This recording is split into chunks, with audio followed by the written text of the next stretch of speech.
Bienvenue à toutes et à tous pour cette table ronde intitulée Face aux contraintes où installer le solaire.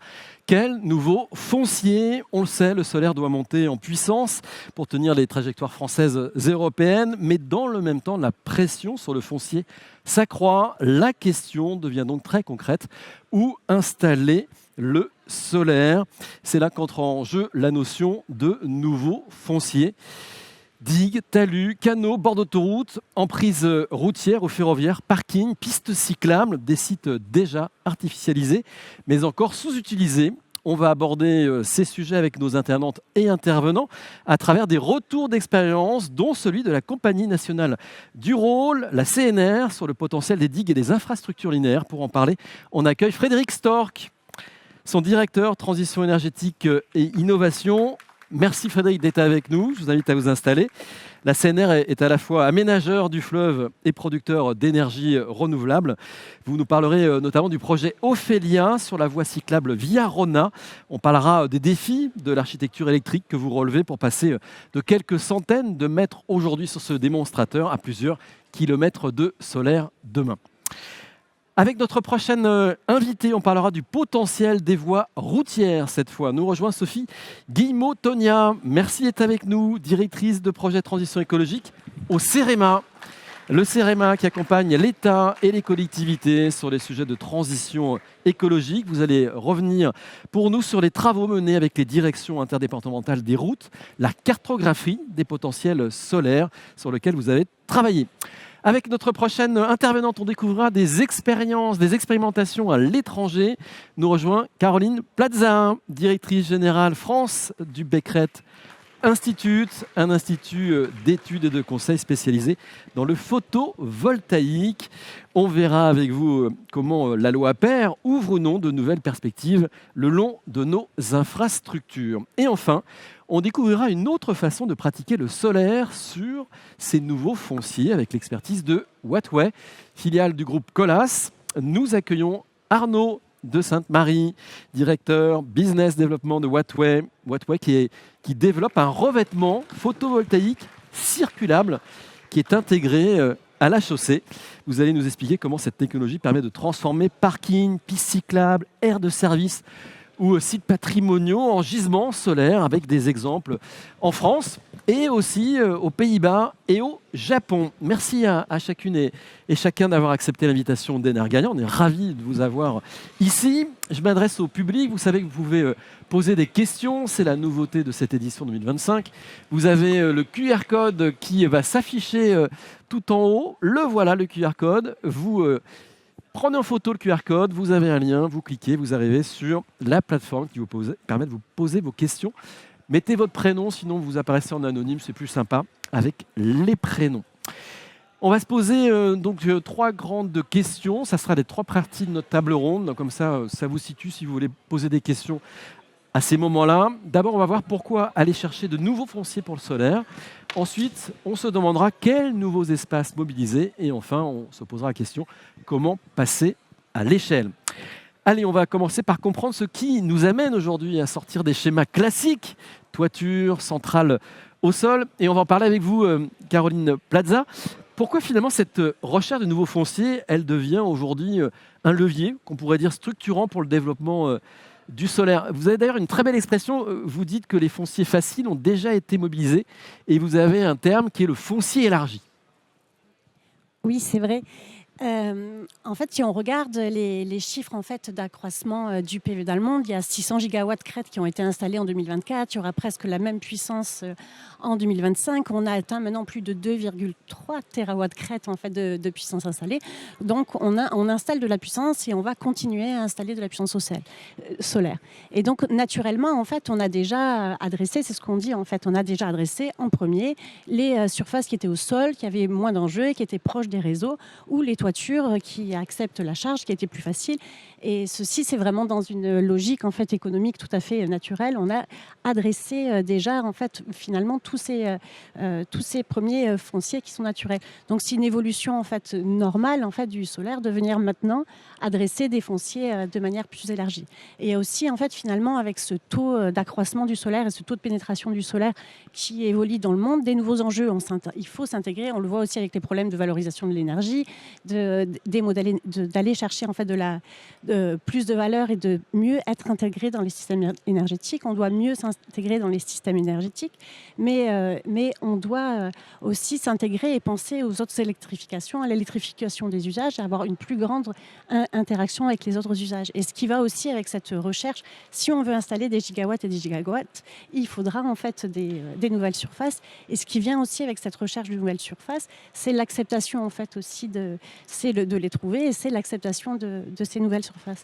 Et donc cette démarche en fait d'aller chercher des nouveaux fonciers, c'est ce qui soutient. Tout à l'heure vous avez parlé d'AgriPV, on parle aussi et c'est ce qui soutient aussi l'intérêt en fait qu'il y a eu autour de l'AgriPV, mais aussi le PV Folletin, mais aussi les ombrières sur les parkings, mais aussi en fait toute cette recherche en fait de terrain et de foncier qui avaient déjà un usage. Et cette thématique de foncier élargi qu'on traite aujourd'hui, elle est vraiment dans cette dynamique que vous avez dit qui est récurrente, qui est vraie en France, mais elle est vraie aussi en Europe, elle est vraie dans le monde, d'aller chercher des fonciers, et ces fonciers le long des infrastructures. Alors on parle des routes, des autoroutes, des voies ferrées, des digues, des aéroports, également des ports, en fait des pistes cyclables. Ces fonciers-là, ils sont jusqu'à présent encore assez peu adressés, et ça constitue vraiment une réserve foncière très importante. Et comme vous l'avez dit, une réserve foncière avec de l'espace qui est déjà anthropisé, de l'espace qui est déjà consommé et qui veut peut-être lever certaines contraintes d'acceptabilité, et qui peut avoir aussi une interaction forte avec les autres secteurs. Merci pour cette introduction. On va rentrer dans le vif du sujet, on va découvrir des projets. On aura notamment des vidéos qui vous permettront de bien rentrer dans le sujet. On va illustrer tout ça. Frédéric Storck, là on parle finalement de foncier, on va dire, linéaire, quand on parle des travaux de la Compagnie nationale du Rhône, puisque vous travaillez sur les digues le long du Rhône. Est-ce qu'on peut vraiment travailler sur le sujet sans être dans cette logique de tension d'usage ? Est-ce qu'il n'y a pas un risque ? Alors, il y a toujours des risques, mais effectivement, comme vous l'avez dit, on est naturellement sur un domaine linéaire, puisque c'est le Rhône entre la Suisse et la Méditerranée. C'est un domaine qui est assez étroit, mais qui ne se limite pas aux digues du Rhône. C'est-à-dire que par endroits, on a des zones un peu élargies, où on développe d'ailleurs des parcs solaires classiques, plutôt surfaciques que linéaires.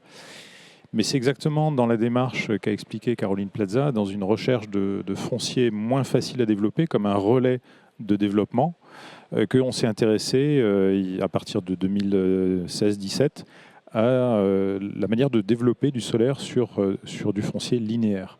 Donc on a effectivement d'abord pensé à nos digues, parce que c'est un foncier anthropisé. Les digues servent à canaliser l'eau du Rhône. Ce sont des endroits de passage, c'est-à-dire qu'il y a des exploitants du Rhône qui doivent pouvoir passer sur ces pistes pour faire des travaux d'entretien. C'est un domaine qui est ouvert au public, qui est non clôturé. Les voitures ne peuvent pas y circuler, mais il y a des joggeurs, des pêcheurs, il y a quand même pas mal de monde qui circule sur ces digues. Et donc on a essayé de réfléchir à la manière de s'y prendre pour avoir à la fois des projets qui soient énergétiquement efficaces et qui soient le plus acceptables possible. Donc on est dans une logique, dans une approche un peu séquentielle où on y va doucement mais avec pas mal d'assurance. À partir de 2018, on a développé un premier démonstrateur sur une digue donc sur 300 mètres de long, c'est pas très grand, 100 kW. Ce sont des panneaux verticaux, bifaciaux. Et on s'est dit, comme les panneaux sont en hauteur d'homme, peut-être qu'on aura des dégradations. Et depuis, on n'a rien eu. C'est aussi une façon d'acculturer finalement tout un chacun à la présence du solaire. Souvent, c'est sur les toits ou sur des grands parcs, on n'y accède pas directement. Et donc là, c'est un pari à prendre, effectivement. Et le retour est très bon. C'est qu'il n'y a effectivement pas eu de dégradation, mais ça ne gêne pas les pêcheurs, les promeneurs. Et on applique cette logique dans la suite, c'est-à-dire d'autres démonstrateurs dont on va parler, pour effectivement chaque fois être en le plus possible à l'écoute des besoins locaux et puis des contraintes aussi des différentes collectivités que ces parcs linéaires vont forcément traverser. Alors, ce qui est intéressant, c'est que vous avez mené une étude pour identifier le potentiel de ces nouveaux fonciers. Et là, pour le coup, ça ne concerne pas uniquement les digues. C'est une étude que vous avez menée avec l'Institut Becquerel. Qu'est-ce que nous révèle cette étude? Il y a un potentiel qui est très important. Oui, c'est ça. Alors, on l'imaginait, mais il fallait effectivement faire cette étude parce qu'on est sorti du Rhône. On développe du solaire et de l'éolien un peu partout en France. Et finalement, ce que l'on fait sur le Rhône, c'est un peu un terrain de jeu, de manière à montrer comment ça peut se développer, à dérisquer les choses. Et on ne fait pas ça tout seul, on fait ça avec des partenaires, on y reviendra. Et donc, on a effectivement, dans le cadre du projet Ophélia, fait une étude de potentiel au niveau français et qui révèle qu'on pourrait développer jusqu'à 40 gigawatts crête de solaire linéaire sur tous les fonciers de type linéaire. C'est-à-dire que ce sont les routes, les pistes cyclables, les digues, les canaux, les bords de voies ferrées, etc. Et donc c'est considérable. C'est considérable parce que ce n'est pas juste un foncier brut. On ne s'est pas contenté de regarder tous les linéaires de route, il y en a beaucoup plus que ça. Mais c'est tous les fonciers qui seraient aptes à recevoir du solaire parce qu'on n'a pas d'effet d'ombrage, par exemple. Reste à voir évidemment les contraintes liées aux plans d'urbanisme locaux, aux autres contraintes, PPRI, PPRT, etc. Mais ça montre quand même que c'est considérable parce que ça fait à peu près, ça pourrait produire à peu près 10% de la consommation française d'électricité si on réalisait tout. Alors, on va continuer à aborder ce sujet pour avoir un petit peu votre avis sur ces nouveaux fonciers. Avec vous, Arnaud de Wattway, on parlait avec Caroline, c'est Caroline qui l'a dit, de l'acceptabilité. C'est vrai que c'est un vrai sujet quand on parle du solaire, de ces centrales au sol. Il y a de plus en plus de difficultés à faire passer les projets. Heureusement, il y a des projets qui voient le jour. Mais cette question d'acceptabilité vous a amené, vous, à travailler sur une solution particulière chez Wattway. Pourquoi? Parce que vous considérez aujourd'hui que c'est un axe structurant, ces nouveaux fonciers? Oui, je pense qu'il y a plusieurs aspects. Vous avez parlé du foncier facile, c'est une première chose. Je pense qu'il est déjà largement utilisé. Il y a un certain nombre de contraintes qu'on a évoquées. Si je prends un exemple, ne serait-ce que sur les toitures, les toitures peuvent être saturées et donc pas disponibles pour déployer des panneaux photovoltaïques. On a tous entendu parler de contraintes sur des charpentes qui ne sont pas non plus dimensionnées pour recevoir le poids supplémentaire de panneaux photovoltaïques. Bref, il y a ces contraintes. Et effectivement, cette question de l'acceptabilité est un autre point qui est assez central aujourd'hui, à la fois pour des centrales au sol et des centrales en toiture. Et je pense que pour ces raisons, il est tout à fait nécessaire d'ouvrir à de nouveaux gisements fonciers pour déployer le photovoltaïque. C'est un peu notre défi aujourd'hui, c'est-à-dire continuer à produire du solaire, mais savoir où le mettre. Et sur ce point-là, je pense que nous avons un réservoir de foncier très conséquent avec les surfaces déjà artificialisées. Elles sont présentes partout dans le monde. Et finalement, c'est un changement de paradigme. C'est ne plus consommer du nouveau foncier, mais valoriser l'existant pour le rendre productif. Et ça, je pense que finalement, un certain nombre de pays l'ont compris. Déjà aujourd'hui, des pays qui, certes, ont probablement un manque de foncier. J'ai en tête notamment le Japon, où d'ailleurs l'État a légiféré récemment pour faire en sorte que le foncier des infrastructures de transport, les routes, produisent de l'énergie. Mais au-delà du gouvernement, le secteur privé s'est également saisi du sujet. J'ai en tête une chaîne de supermarchés, 7-Eleven, qui, après avoir, dans les années 2010, couvert ses toits de panneaux photovoltaïques pour sa propre utilisation, est un peu arrivé au bout. Et donc cherchent d'autres espaces. Et pour ça, ils sont aujourd'hui en train de couvrir les allées de circulation de leur parking. Donc on voit bien cette logique prégnante. Et finalement, en Europe, nous avons également ce foncier. Et il est tout autant mobilisable. Je pense que l'objectif de l'Union européenne en termes de déploiement du photovoltaïque est colossal. C'est plus 400 gigawatts crête de mémoire d'ici 2030. Et si vous faites une traduction spatiale de cet objectif, à raison, mettons d'un hectare par mégawatt crête de centrale au sol, c'est plus 400 000 hectares de photovoltaïque à déployer d'ici 5 ans sur le territoire européen. Donc c'est très conséquent. Et je pense que dans une Europe, et qui plus est dans une France qui fait attention à ses paysages, à son patrimoine historique, à sa biodiversité, il est nécessaire et même, je dirais, urgent de trouver du foncier pour déployer massivement ce photovoltaïque. Donc pour répondre à votre question, je dirais que c'est plus du tout marginal, la diversification du foncier solaire, c'est plus du tout marginal. Au contraire, je pense que c'est tout à fait structurant pour notre trajectoire solaire. Merci. Alors au CEREMA, on considère que c'est même crucial, hein, Sophie Guillemottonia. C'est ce que vous m'avez dit en préparant ce rendez-vous. Et alors parmi les gisements que vous avez identifiés, il y a le gisement des réseaux routiers. Et vous avez mis en place des travaux. Vous travaillez avec les directions des routes, notamment en Aquitaine, mais pas simplement. Vous avez commencé à identifier ce potentiel. Qu'est-ce qu'il nous dit, ce potentiel ? Alors oui, tout à fait. Donc peut-être pour contextualiser un peu ce que je vais expliquer, le CEREMA, c'est un établissement public référent en matière d'aménagement et de transition des territoires. Et donc on accompagne techniquement les services de l'État et les collectivités dans la mise en œuvre des politiques publiques et notamment celles en matière de transition énergétique. Et aujourd'hui, et ça a été dit par les autres intervenants, on doit développer le solaire photovoltaïque, les énergies renouvelables de manière générale, mais pas au détriment des espaces naturels ou des espaces agricoles et pas au détriment de la biodiversité. Et donc, ça doit se faire dans un objectif de sobriété foncière. Et donc, l'enjeu, c'est vraiment de mobiliser ces surfaces artificialisées. Elles sont nombreuses. Parmi elles, certaines font partie du domaine public. Et donc, c'est l'enjeu pour nous au CEREMA d'aider les acteurs publics, les gestionnaires publics routiers notamment, de repérer ces fonciers, de mesurer leur potentiel au regard de critères techniques, environnementaux, réglementaires et de les pousser à les valoriser. Et j'ai un exemple concret qu'a pu évoquer Olivier. En effet, ça fait près de 3 ans maintenant qu'on accompagne les directions interdépartementales des routes. Donc, c'est les gestionnaires du réseau routier national non concédé. Donc, pour faire simple, c'est les gestionnaires du réseau qui appartient encore à l'État, enfin qui est géré encore par l'État. Et donc, du coup, c'est un réseau qui a un fort potentiel. Et à ce titre, le ministère de la Transition écologique nous a mandaté pour développer une méthode et des outils opérationnels pour accélérer le développement du photovoltaïque sur ce réseau. Et donc, on s'est concentré sur 2 types de fonciers. Les aires de repos pour répondre aux obligations induites notamment par la loi climat et résilience et la loi APER en matière d'ombrage des parcs de stationnement, mais aussi sur les intérieurs d'échangeurs pour un certain nombre de raisons, mais aussi parce qu'ils ont des surfaces relativement importantes, peu d'enjeux environnementaux et pas de concurrence d'usage.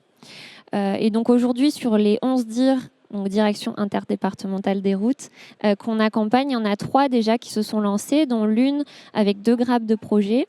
Et la DIRA, donc la DIR Atlantique, a notamment proposé 3 intérieurs d'échangeurs sur la rocade de Bordeaux. Donc ça représente à peu près 6 hectares, 4500 MWh d'électricité qui pourra injecter dans le réseau en 2028. Et le lauréat va installer, exploiter sa centrale pendant une durée de 33 ans. Verser une redevance à l'État pour la mise à disposition du foncier, et tout ça dans un cadre contractuel sécurisé en adéquation avec les contraintes d'exploitation routière, de sécurité routière des usagers de la route et d'accessibilité à la parcelle. Voilà. Et cette démarche, elle est traduite dans un guide pas à pas qui a été mis à disposition des gestionnaires publics routiers et qui leur permettra de repérer les fonciers intéressants, de constituer des grappes de projets et de les proposer à des exploitants qui pourront produire l'électricité à terme. On va avoir maintenant des retours d'expérience très concrets. On va voir des projets sur les digues, les routes, véloroutes, parkings, canaux, avec des retours d'expérience en France et à l'international. Et avant de vous entendre, je propose de regarder des premières images. On va voir le potentiel des digues. Donc, on va découvrir le projet qui est porté par la Compagnie nationale du Rhône. C'est le projet Ophélia. Et puis ensuite, on en parle, on regarde.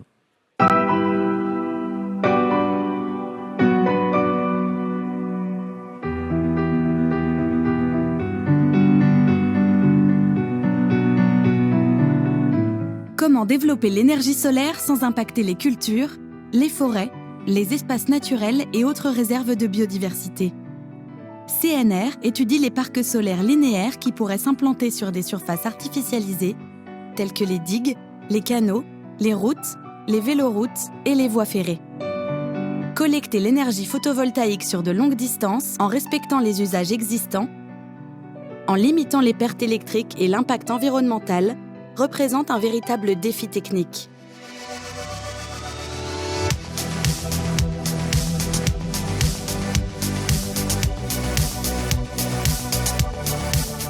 Le projet Ophelia réunit 5 partenaires, CNR, Nexans, Schneider Electric, SNCF et Supergrid Institute. Pour relever ce défi technique, ils ont mis au point une architecture électrique novatrice permettant d'acheminer un maximum d'électricité avec un minimum de pertes, en remplaçant le courant alternatif par du courant continu en moyenne tension. Ces innovations sont testées sur un parc expérimental réalisé par CNR. Il est composé d'ombrières photovoltaïques disposées au-dessus de la voie cyclable Via Rona à Cadrousse. 800 mètres de linéaire sont équipés de 6 structures de 5 mètres de large et de 4,5 mètres de hauteur, supportant 1620 modules photovoltaïques, ce qui représente une puissance d'1 MW. 5 postes électriques permettent de collecter, élever la tension, acheminer et livrer l'électricité sur le réseau Enedis. Supergrid Institute a dimensionné l'installation électrique, fabriqué 3 transformateurs électroniques DC pour élever la tension de l'électricité photovoltaïque à 10 000 volts en courant continu. Nexans a conçu le système de câbles adapté au courant continu moyenne tension et le monitoring de son vieillissement. Schneider Electric a mis au point les organes de protection afin de couper le courant continu en toute sécurité au niveau de chaque poste électrique.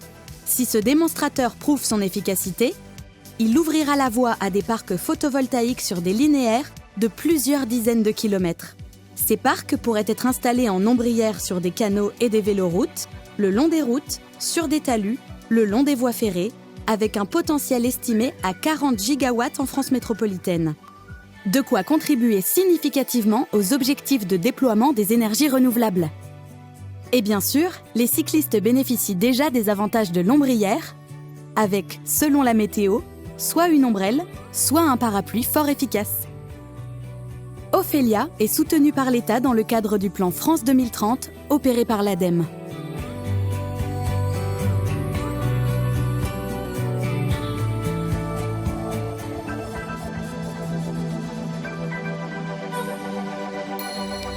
Voilà donc pour le projet Ophelia, donc c'est très concret. On va en parler avec vous, Frédéric. Vous pouvez aussi poser vos questions à Frédéric sur le projet. C'est pas des images, c'est des images vraies, ça existe déjà, c'est une réalité. On en est où? Puisqu'on entend dans le sujet que l'ambition, c'est des dizaines et des dizaines de kilomètres. Ça, c'est l'étape combien? C'est l'étape 10, parce qu'avant d'arriver là, il y a beaucoup de sujets et beaucoup de problèmes à résoudre. Alors, on aimerait bien que ça soit l'étape 2 sur 3 étapes. Ah. La première étape, c'est le parc linéaire, le petit parc qu'on a développé en 2018-2019 sur 300 mètres de long pour tester une technologie de bifacial vertical, c'est-à-dire que les panneaux ne sont pas en toiture, ils sont posés en enfilade, ce qui permet de mobiliser vraiment très très peu de foncier au sol. En gros, ça fait 1 mètre de large, il faut un socle béton pour que ça tienne au vent. Là, on est sur une configuration différente. Comme on l'a dit, il y a beaucoup de pistes cyclables. Et donc, on a choisi d'avoir une structure en toiture qui est assez haute, parce qu'il faut également pouvoir refaire l'enrobé si jamais il est dégradé. Il faut que les camions puissent passer en dessous. On se limite à 1 kilomètre parce que c'est de l'innovation, donc tout est cher. Mais par contre, c'est un préfigurateur de ce qu'on pourrait faire le coup d'après, donc la 3e étape, sur plusieurs kilomètres de long, sans doute autour d'une dizaine. Alors, pourquoi en plusieurs étapes? C'est risqué, ça coûte cher, donc il faut y aller progressivement. C'est aussi l'occasion de tester l'acceptabilité de ces projets linéaires. Sur le premier projet, c'était plutôt des pêcheurs, des joggers. Là, c'est plutôt des cyclistes. Et donc, à chaque fois, on interroge les populations. On travaille en amont avec les collectivités, bien sûr, mais on interroge les utilisateurs, enfin ceux qui vont côtoyer finalement ces installations. Là aussi, ça se passe bien. Alors, il y a quelque chose d'important qui est dit. Pour l'expliquer rapidement, on parle de courant continu. Quand on fait des parcs linéaires, on voit tout de suite que pour des puissances identiques à des parcs solaires classiques, on va avoir des longueurs de câble très importantes. Et qui dit longueur de câble dit perte d'énergie. Donc, ce sont des technologies qui vont être un peu plus chères parce qu'il faut tenir les panneaux de manière un peu spécifique, suivant que c'est une digue, un bord de route, etc. On ne peut pas le faire comme des parcs au sol classiques. Donc, il y a déjà naturellement un surcoût. Mais si en plus on perd de l'énergie en la transportant, c'est la double peine. Et donc, on travaille depuis plusieurs années avec les partenaires qui ont été cités pour essayer de trouver une solution en courant continu. Le gros avantage du courant continu, c'est de générer beaucoup moins de pertes par kilomètre de longueur. C'est la raison pour laquelle on est interconnecté avec l'Angleterre en courant continu. Les interconnexions entre pays sont en courant continu ou les parcs éoliens offshore. Et donc tout l'enjeu, c'est de trouver le bon dimensionnement de ces briques technologiques pour que, par effet d'échelle, demain, ça coûte le moins cher possible pour déployer un maximum le solaire linéaire. Donc l'enjeu de ce projet Ophélia, c'est celui-ci. Au-delà des questions d'acceptabilité dont on a déjà parlé, c'est d'un point de vue techno de trouver ce qui demain va permettre d'être efficient, de manière à ce que les parcs coûtent le moins cher possible en se rapprochant des coûts des parcs au sol.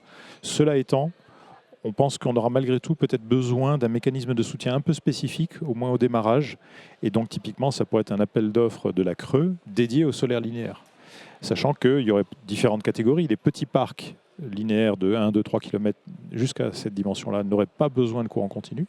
Mais ensuite, au-delà, si on veut économiser la matière, si on veut économiser le nombre de raccordements au réseau de transport, le courant continu semble être une vraie solution d'avenir.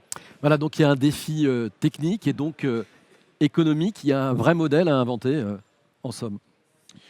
Oui, mais que les développeurs connaissent bien, c'est simplement les paramètres qui changent. Ce qui sera sans doute plus variable, c'est la quantité de support. Parce qu'il faudra sans doute s'adapter un peu au cas par cas, selon qu'on est sur un bord de voie ferrée, un bord de route, le long d'une clôture, un mur anti-bruit. Et donc là, il y a encore beaucoup d'innovations à travailler aussi. Mais quelque part, ce n'est pas ça qui est rédhibitoire. Le risque, c'est effectivement les pertes d'énergie et le modèle économique.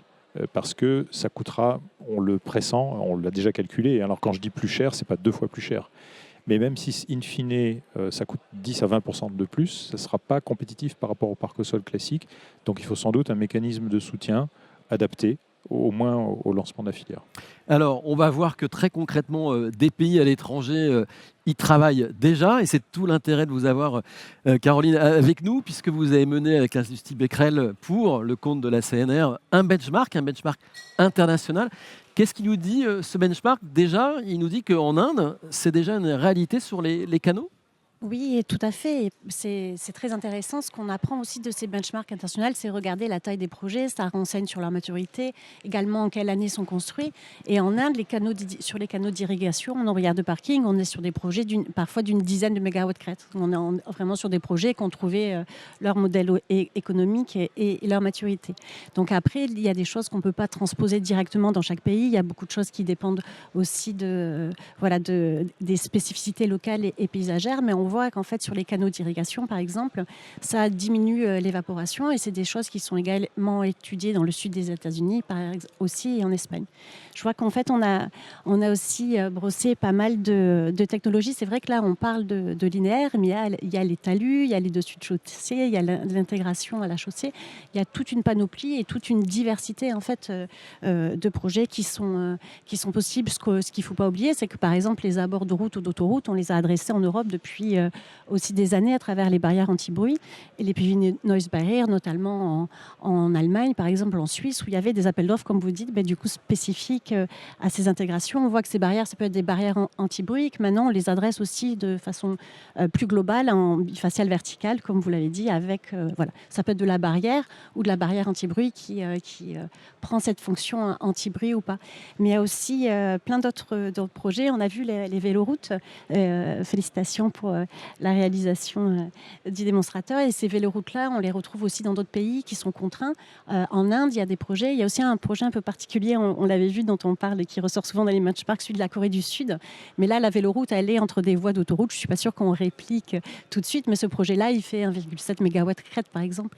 Donc, on est venu aussi trouver des modèles. Il y a d'autres façons d'adresser les véloroutes, comme on le verra aussi.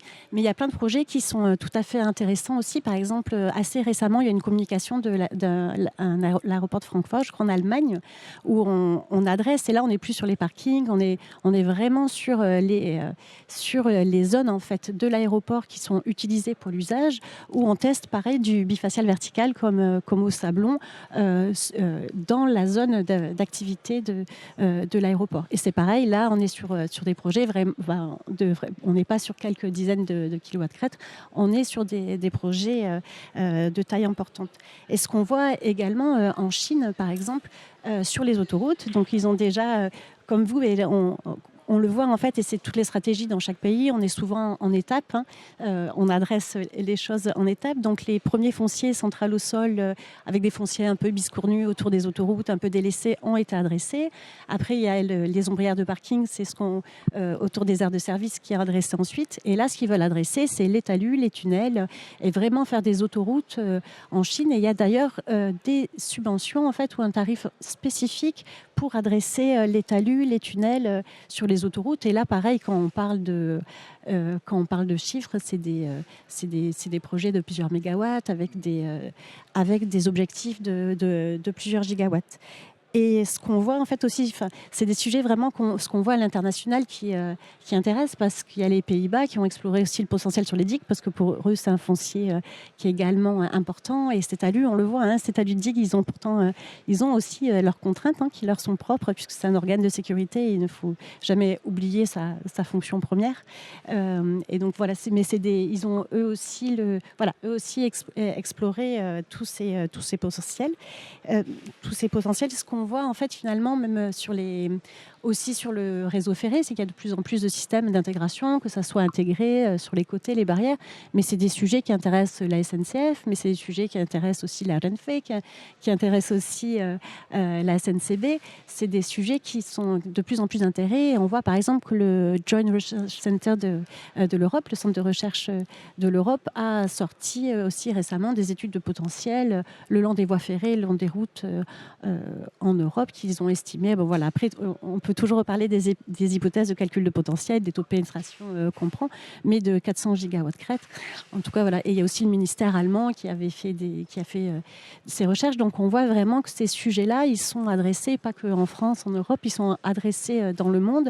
Et c'est un vrai sujet d'intérêt stratégique, comme on l'a vu en introduction. Et peut-être un petit clin d'œil aussi, par exemple, sur la conférence européenne sur les technos UPVSEC, la conférence annuelle européenne. Il y a une des thématiques, il y a les cellules, les modules, et il y a une des thématiques qui est maintenant PV Everywhere. C'est finalement en avançons aussi dans l'intégration du PV, profitant de sa versatilité et on l'a vu, finalement en technologie et en système d'intégration de la grande diversité et solutions de choses qu'on peut apporter pour adresser ces nouvelles surfaces. Merci beaucoup pour ce tour de réseau très complet. Et je vous demanderai, dans la dernière partie, quelles sont finalement les conditions de la réussite, qu'est-ce que vous avez pu retenir de ces expérimentations sur les questions d'acceptabilité, de conflits d'usage. Mais on va garder ça pour la dernière partie de notre table ronde. On va continuer à découvrir des technologies, des expérimentations. Un nouveau film maintenant pour découvrir une autre manière de produire du solaire et de nouveaux espaces. On va le découvrir. Et on échange ensuite avec Arnaud de Sainte-Marie de Wattway, puisqu'on découvre en images la solution Wattway.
Voilà, avec les images, c'est tout de suite beaucoup plus parlant. On comprend mieux ce que fait Wattway. On voit que c'est un revêtement solaire circulable, en fait.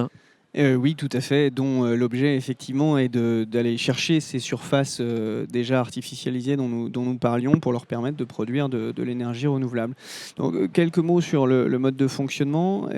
Finalement, le choix technologique que nous avons fait, c'est d'avoir des panneaux qui sont très fins, qui font 5 mm d'épaisseur. Ces panneaux sont en composite, hein, ils ne sont pas en verre. Ils viennent bien évidemment enserrer des cellules photovoltaïques qui sont tout à fait traditionnelles. Et l'intérêt d'avoir des panneaux aussi fins, c'est que finalement, nous n'avons pas de génie civil important à faire. Nous les appliquons en surépaisseur.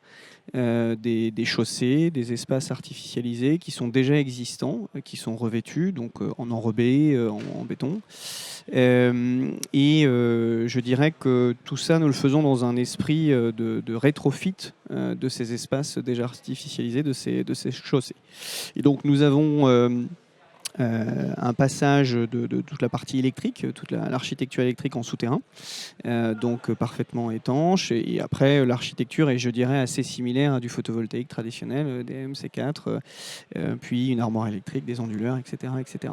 Donc nous avons, après une période de R&D, nous avons développé cette technologie, nous avons testé cette technologie, expérimentée avec une cinquantaine de sites dans une dizaine de pays dans le monde, pour à la fois tester différents climats et tester différents types de circulation.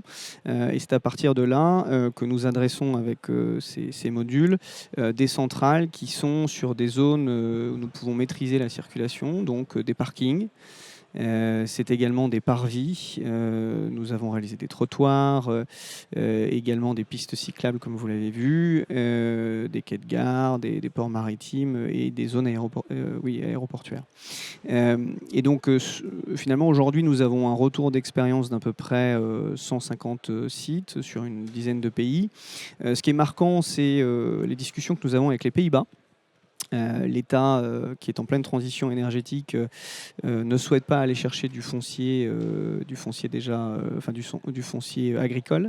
Et donc, de ce fait, ils sont vraiment dans cette optique de venir mutualiser des espaces, des surfaces déjà artificialisées. Et ils ont ciblé notamment leur réseau cyclable, qui est tout de même de 35 000 km, ce qui est conséquent. Et donc l'État a demandé à l'équivalent de nos régions, donc les provinces hollandaises, de créer un certain nombre d'appels d'offres pour utiliser ce type de technologie.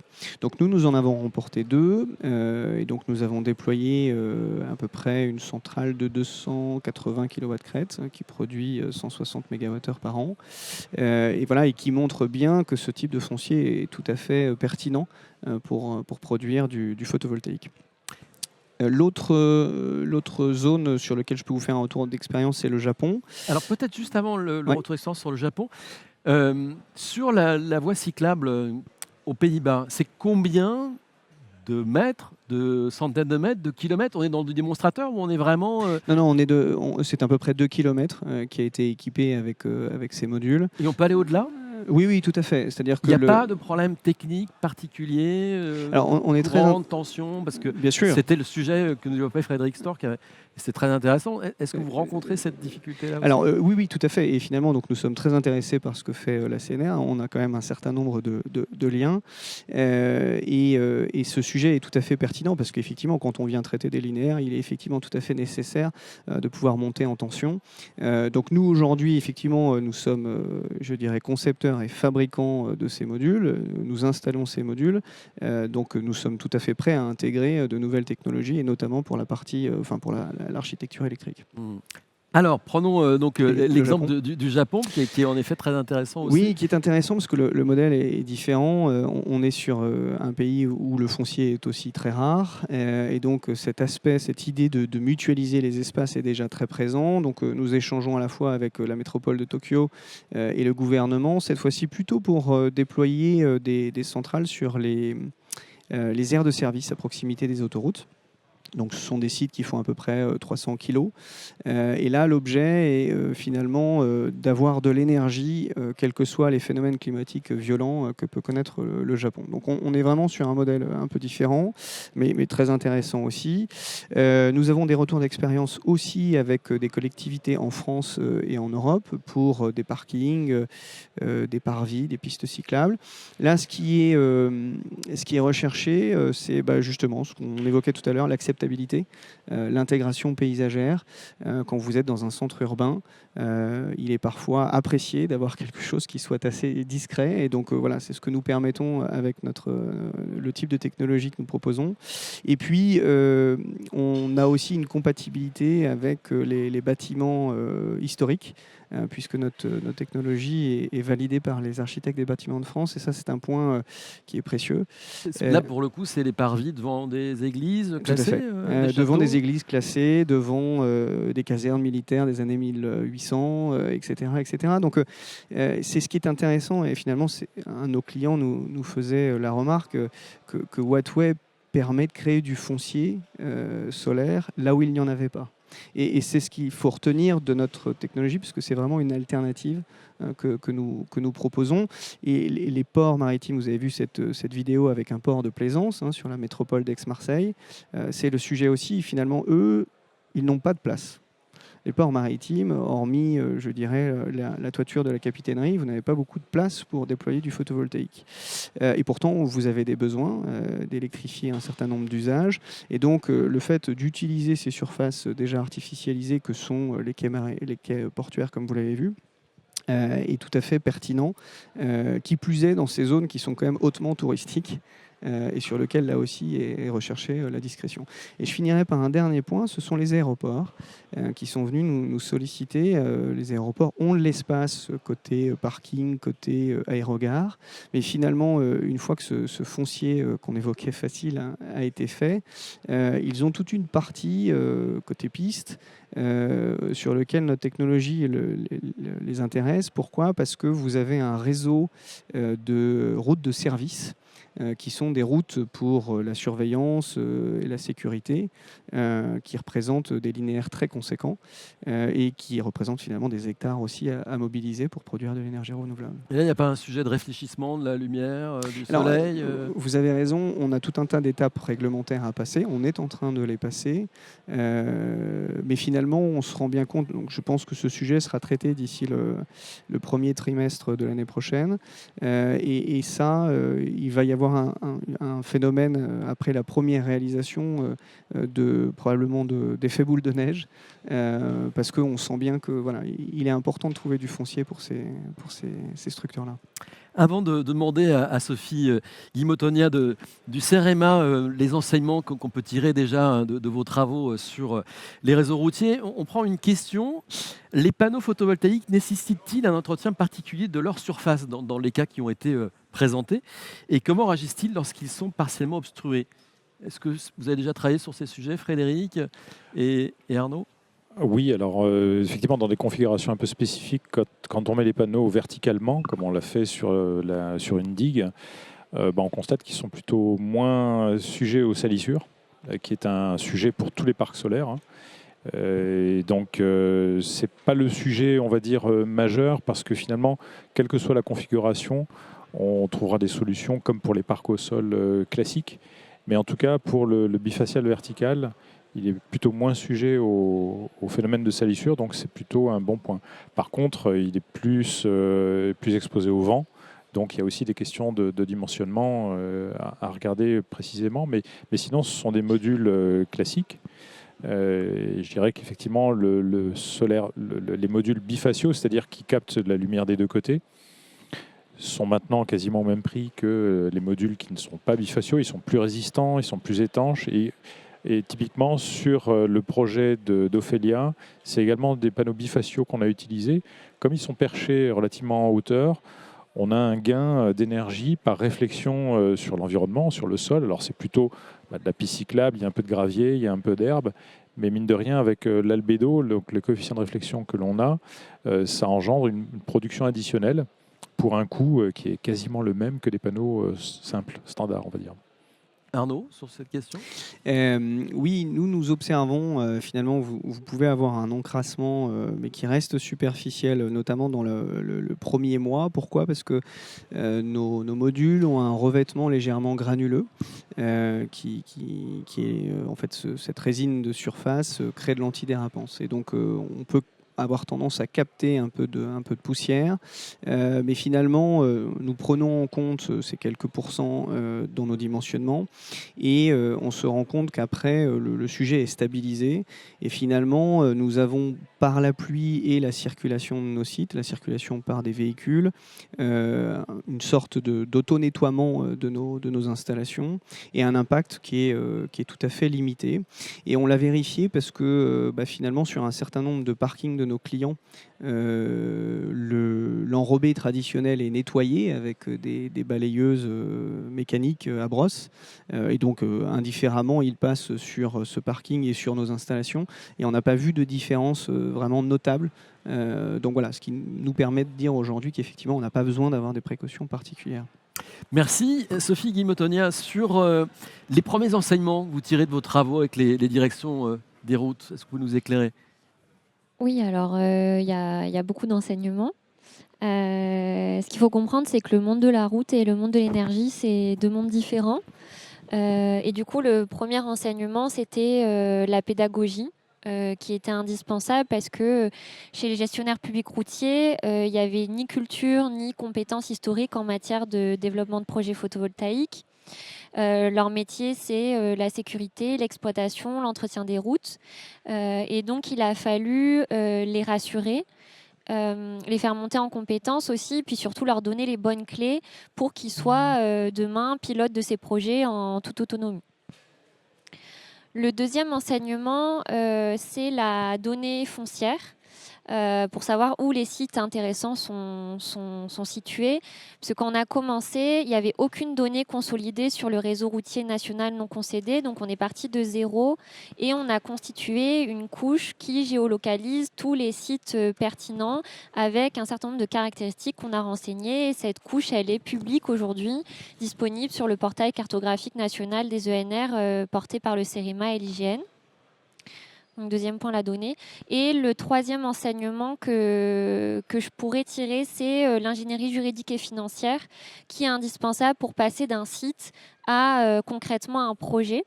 Et c'est pour ça qu'on s'est associé avec Fininfra, donc qui est un service du ministère de l'économie, qui a pu produire un modèle économique et juridique adapté aux contraintes des gestionnaires publics routiers pour les sécuriser, pour s'assurer une attractivité des opérateurs en assurant une absence de financement public sur ces projets. Donc voilà, en résumé, les enjeux énergétiques, ça prend du temps et il faut de l'accompagnement. 2, la donnée foncière, c'est indispensable pour savoir où c'est pertinent d'installer des projets. Et 3, l'ingénierie juridique et financière qui est un peu un préalable, un indispensable à l'action, à mon sens. Vous avez travaillé évidemment sur les atouts, mais vous avez identifié aussi des limites. Oui, alors sur les limites, on a parlé de beaucoup de types de fonciers différents au sein de cette table ronde. Il y a certains fonciers qui sont plus matures que d'autres et qui ont des contraintes plus importantes que d'autres. Si je prends l'exemple des échangeurs, des intérieurs d'échangeurs dont j'ai un peu parlé tout à l'heure, les atouts, ils sont indéniables, peu d'enjeux environnementaux, pas de concurrence en matière d'usage, donc une acceptabilité locale facilitée et des surfaces relativement importantes qui peuvent aller jusqu'à plusieurs hectares.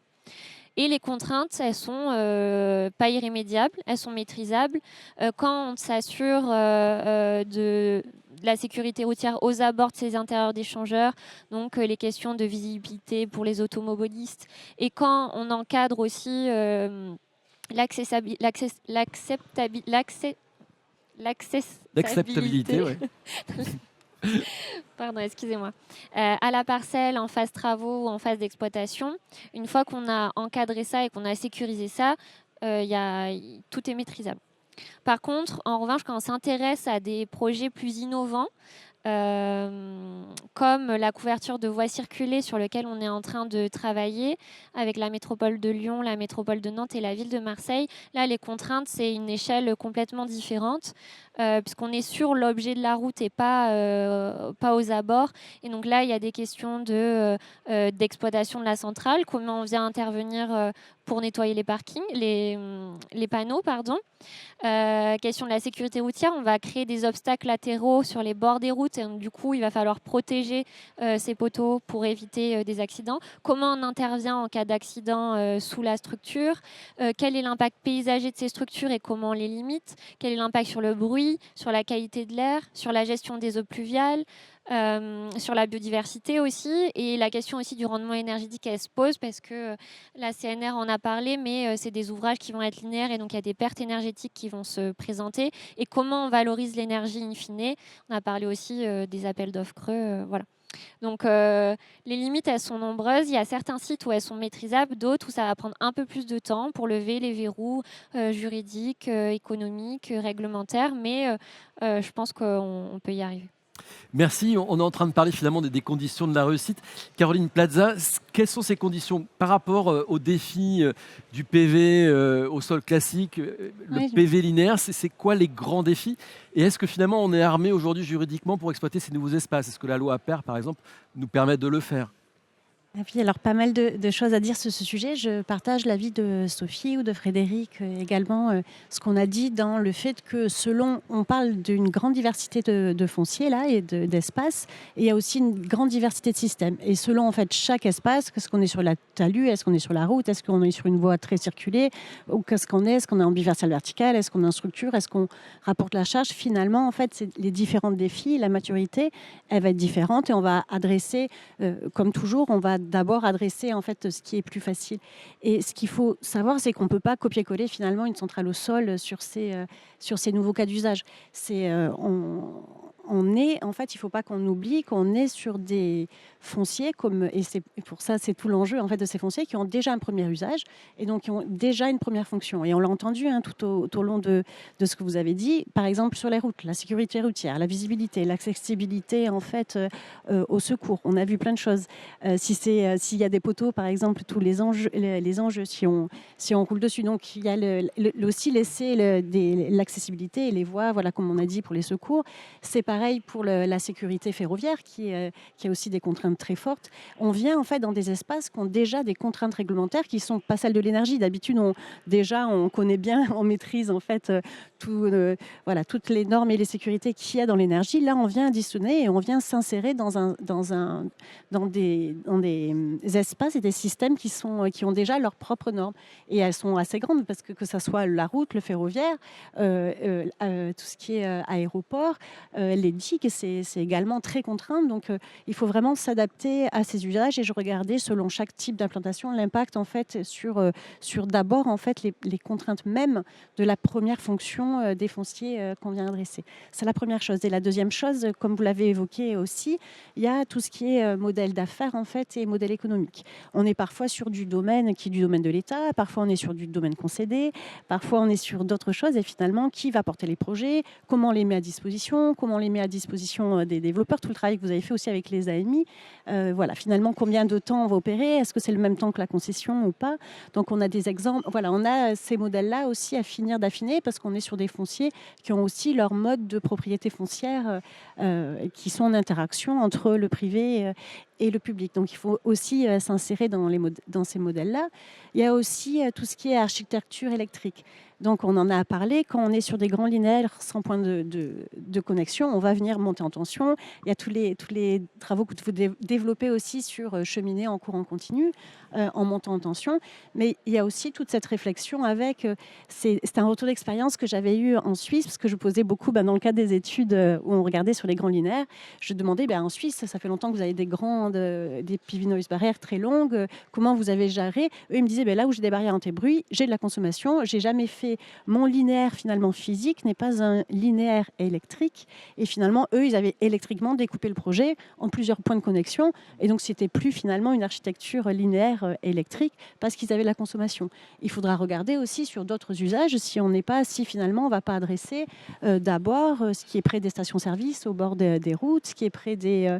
voilà, il y aura peut-être des étapes aussi finalement des étapes, et en tout cas, ou même à la SNCF, parce que quelque part, sur les enjeux ferroviaires, on ne vient pas récupérer une partie de l'énergie.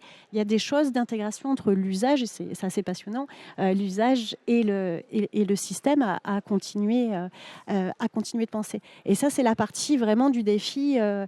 Il y avait le défi de finalement... on est sur des espaces qui ont déjà une utilisation, donc elles me contraignent le PV, et le PV qui est contraint aussi un petit peu par la géométrie, en fait, par ces espaces. Et il n'est pas que contraint par la géométrie, comme l'a montré votre question. Il est aussi contraint par l'usage. Est-ce que je vais avoir des projections si je suis au bord d'une voie ferrée? Est-ce que je vais m'encrasser au bord d'une route? Vous avez répondu à ces questions-là, mais il y a aussi ces questions. Est-ce que je vais prendre des gravillons? Et il y a ces questions-là aussi de finalement de regarder l'usage, la fonction première. Est-ce qu'elle aura un impact sur les productions?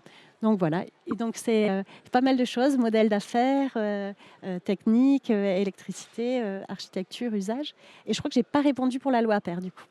Non, c'est vrai, c'est vrai. Ouais, vous avez répondu d'abord sur les nombreux défis. Donc la question sur la loi Appert, c'est est-ce qu'aujourd'hui, cette loi, elle nous permet ou non d'aller conquérir ces nouveaux fonciers? Oui, moi je trouve que c'est un signal, d'ailleurs un signal positif et un signal fort.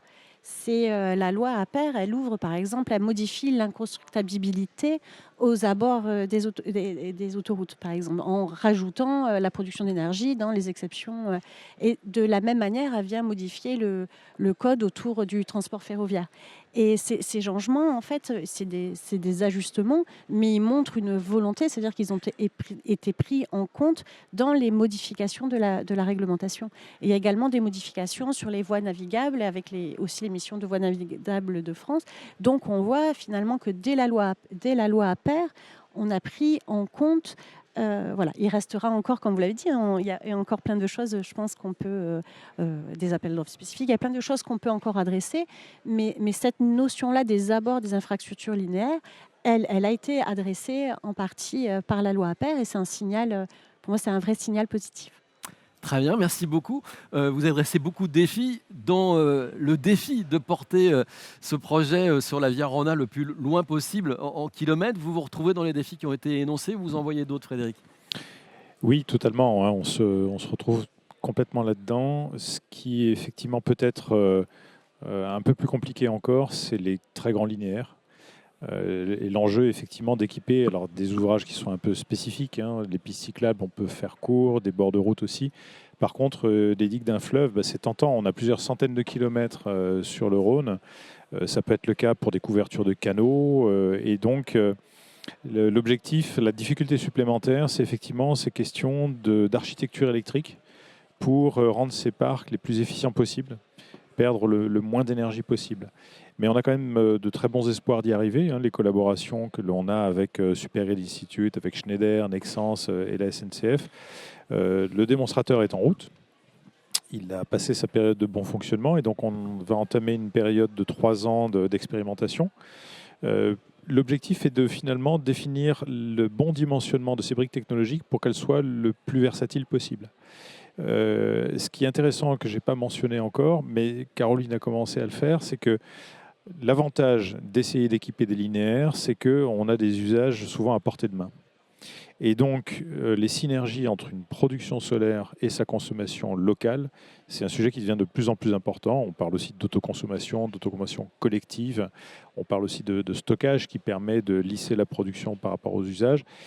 Et ce que l'on voit, en tout cas ce que l'on regarde nous, mais aussi avec nos partenaires, c'est au-delà du transport d'énergie sur des linéaires en courant continu, c'est la création de hubs en courant continu qui vont permettre de connecter de la production avec des usages.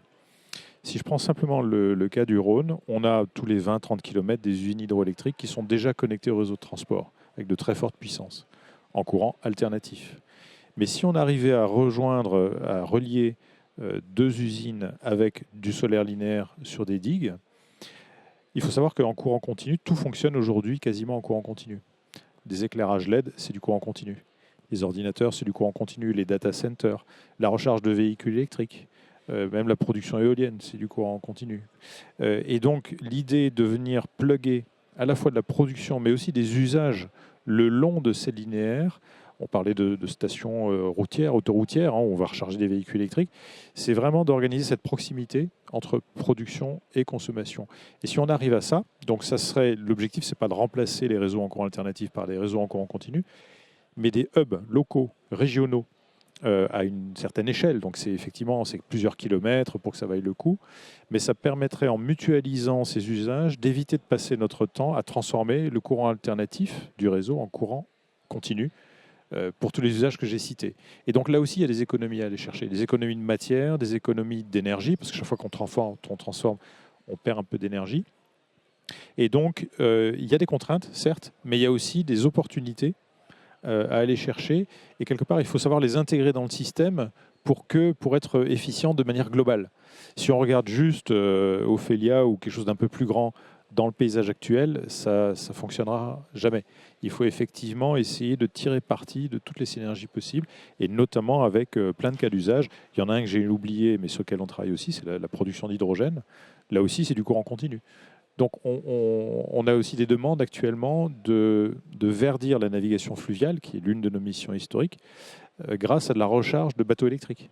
Donc si on fait ça aux écluses, sachant que les écluses sont à côté d'une usine sur lesquelles on pourrait venir concentrer une production solaire, on voit que ça ouvre tout un tas de possibilités très, très intéressantes, à la fois technologiquement parlant, mais aussi d'un point de vue économique, parce qu'au bout du bout, c'est quand même ça qui est le juge-arbitre. Merci. Voilà, la logique économique, sujet extrêmement important, Arnaud de Sainte-Marie, parce que ces solutions, pour qu'elles trouvent leur place dans le mix, il faut qu'elles soient compétitives. Si on prend l'exemple de Wattway, est-ce qu'aujourd'hui, ces solutions, elles sont suffisamment compétitives? Elles sont plus chères, j'imagine, que d'autres solutions sur le marché? Oui, et c'est dû également à nos volumes et à notre montée en compétences. Je dirais qu'on a beaucoup travaillé sur ces sujets-là, et notamment la diminution de nos coûts. Quand vous créez une technologie, forcément, elle ne sort pas à un prix qui est directement applicable sur le marché. Pour vous donner un ordre d'idée, on a dû démarrer à 20 € du watt crête pour nos premiers prototypes. Puis nous avons divisé, je crois, par 3 le prix pour arriver à 6 € du watt crête en 2021. On a redivisé ce prix par 3 pour aujourd'hui être autour de, sur des projets entre 100 et 500 kilos, entre 2,50 € et 3 € et 2,30 €. Et nous visons d'être sous la barre des 2 € d'ici 2 ans. Et finalement, ce que nous proposons à nos clients, souvent des collectivités, des gestionnaires de ports et autres, c'est finalement pour ces acteurs qui ne peuvent pas installer du photovoltaïque traditionnel, c'est une alternative au prix du réseau. Et donc pour cela, finalement, ils cherchent à savoir en combien de temps ils ont un temps de retour sur investissement par rapport à ce fameux prix du réseau. Et donc c'est ce que nous, aujourd'hui, c'est ce que nous leur proposons. C'est ce qui les intéresse, c'est finalement définir si la rentabilité est là pour déployer ce type de centrale. Après, ce qui est recherché aussi, c'est finalement d'avoir une visibilité aussi sur leur prix de l'énergie. Et je pense notamment à se protéger d'éventuelles augmentations de prix importantes. Tout le monde a encore en tête, je pense, ce qui s'est passé au début de la crise ukrainienne. C'est aussi lié au rendement de nos projets. Aujourd'hui, nous avons des rendements de l'ordre de 20%. Nos panneaux restent moins productifs, comme vous l'évoquiez, que du photovoltaïque traditionnel. Il y a 2 raisons majoritairement à cela. Premièrement, parce que nous les mettons à plat. On n'a pas cette possibilité de les orienter. Et puis, deuxième raison, c'est que nous avons donc en surépaisseur, en tout cas en surface, une résine qui crée de l'antidérapance. Et cette résine grève légèrement le passage des photons. N'empêche que l'ensemble nous permet d'avoir des rentabilités, des retours sur investissement intéressants sur nos sites. Et qui plus est, nous ne sommes pas forcément limités par l'espace foncier quand on va utiliser des surfaces qui sont déjà artificialisées. Merci beaucoup. On a dépassé de 4 minutes. On avait encore beaucoup de questions à vous poser, mais c'était vraiment passionnant et j'ai des questions qui me parvenaient et que j'ai malheureusement pas le temps de prendre. Un grand merci. Je crois qu'on peut applaudir nos intervenantes et intervenants, Arnaud de Sainte-Marie, Caroline de Plaza, Sophie Guillaume-Tonia et Frédéric Storck. Un grand merci à tous les 4 et merci à vous de nous avoir suivis, d'avoir suivi l'ensemble des quelques conférences et tables rondes.